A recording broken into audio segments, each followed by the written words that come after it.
I'm so glad General Revel agreed to my plan of setting up surveillance cameras all over the world, equipped with tanks filled with humane yet sticky foam to hose down perversion wherever it's detected. Now the world is cured from the plague of lewdness. Wait, what is that?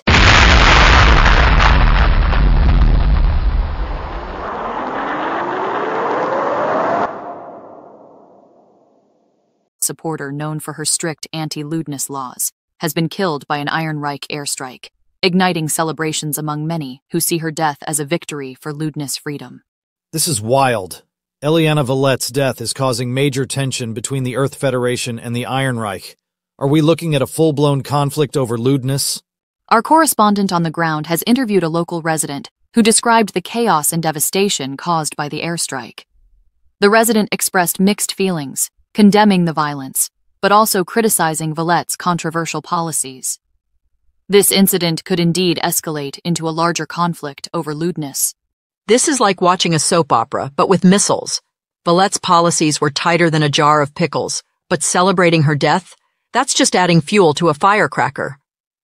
Experts say this could be a game changer. The Iron Reich might get bolder against the Earth Federation's rules. Are we on the brink of a lewdness revolution? Celebrations have erupted in Iron Reich territories, with many viewing Valet's death as a victory for freedom of expression.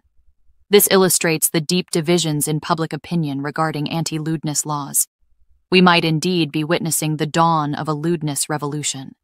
Stay tuned, folks, because in this battle over lewdness, it seems the only thing tighter than Valet's policies are the plot twists. In a shocking turn of events, Denmark and Norway have surrendered, falling under the iron grip of the Reich's relentless annexation.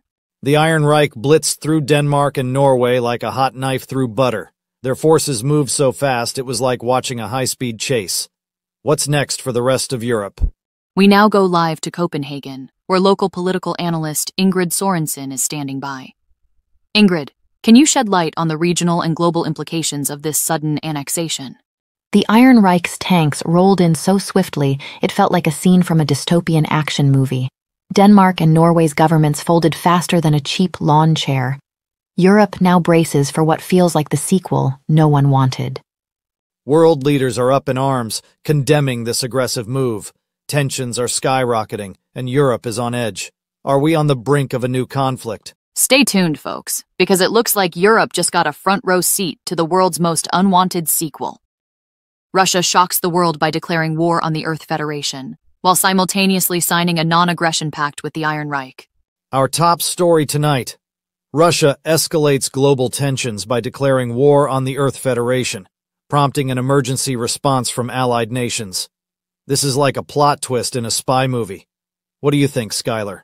In a shocking twist, Russia simultaneously signs a non-aggression pact with the Iron Reich, raising questions about geopolitical strategies and alliances. This isn't just a plot twist, it's a geopolitical earthquake. What could Russia possibly gain from this dual strategy? Great question. Let's go live to Red Square in Moscow for a street interview with Dr. Anastasia Ivanov, a political analyst, who will provide insights on Russia's surprising dual actions. Dr. Ivanov, what's the game plan here? Russia just flipped the chessboard and set it on fire. By declaring war on the Earth Federation, while cozying up to the Iron Reich, they're playing a high-stakes game of geopolitical poker. It's like watching a bear juggle grenades, dangerous and oddly fascinating. The Earth Federation is mobilizing its forces as we speak, and international leaders are scrambling for urgent diplomatic talks. This is more than a bear juggling grenades. It's a powder keg waiting to explode. How will the global community respond to this unprecedented crisis?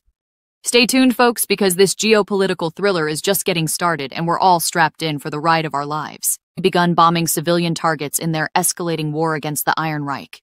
Tim Kramer, your thoughts? This is an absolute catastrophe. The Earth Federation bombing civilians is like a blue-chip stock suddenly plummeting into penny stock territory. Unthinkable and disastrous. This reckless move will tank their credibility faster than Enron's collapse. This war is turning into a bad reality TV show. We've got space generals and Martians bickering over whose strategy is worse, and meanwhile, the economic fallout is going to be like a financial black hole. Investors, brace yourselves. This chaos is going to send shockwaves through the markets. Mark my words, defense stocks are going to see a temporary spike. Think of it like a sugar rush before the crash, but don't get too comfortable. Economic sanctions are coming, and they'll hit harder than a meteor shower. We're looking at market instability that could rival the 2008 financial crisis. Cybersecurity firms and defense contractors are the lifeboats in this storm. Invest in them now. But steer clear of Earth Federation bonds and Iron Reich resources. They're as volatile as my mood on a bad trading day. This market is a minefield, folks, so tread carefully. Back to you, Skylar. Thank you, Tim. In a world where space wars now resemble financial crises and reality TV, it's clear that our universe has officially gone off the rails. Stay tuned, folks. Next up, we discuss whether Martian real estate is the next big investment or just another cosmic scam. Creates an audacious invasion of the role-playing universe, targeting Sector 3 to obliterate the Kobayashi Empire following their incendiary remarks. Wow, Skylar. General Revel's going full throttle. Can the Kobayashi Empire even handle this? Experts from the Academy of Intergalactic Relations warn this could escalate tensions and destabilize the fragile political landscape between parallel universes.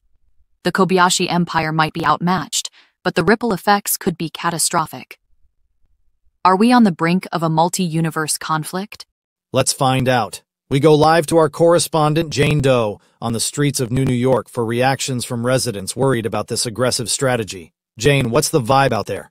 In a startling development, Earth Federation Commander Alexis Drake confirms covert operations are already underway in Sector 3. This hints at an imminent large-scale conflict. Jane, how are the residents reacting to this alarming news? Stay tuned, folks, because it looks like the role-playing universe just rolled a critical fail.